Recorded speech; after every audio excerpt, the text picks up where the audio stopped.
identify what triggers you, what makes you overthink, right? Because without identifying and without knowing what makes you overthink, you cannot deal with it, you cannot manage it, right? So for people, it may be different ways of triggers. Sometimes people have some fears about talking with other people, right? People have fears about like traveling alone, right? Sometimes people have a fear about what other people think of me.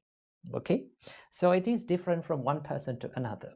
So the first thing is to identify what makes you overthink, what triggers you. Once you know it, write it down on a paper. Okay, this is what makes me overthink. This is what making me troubles. Okay, that is the first step, identifying what triggers you to overthink. And then the next step, the second step, is to be mindful about that trigger and that emotion.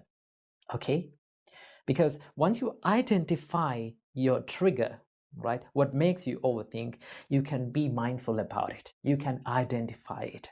Once those thoughts comes to your mind, like maybe a fear, maybe like a worry, maybe like a sadness, when it comes to your mind, just if you practice this mindfulness, you can catch that thought, you can identify that thought.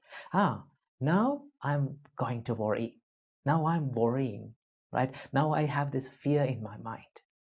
Because when you become mindful, you understand about it and you know about it, you become aware of it, then you will have the power to control it, right?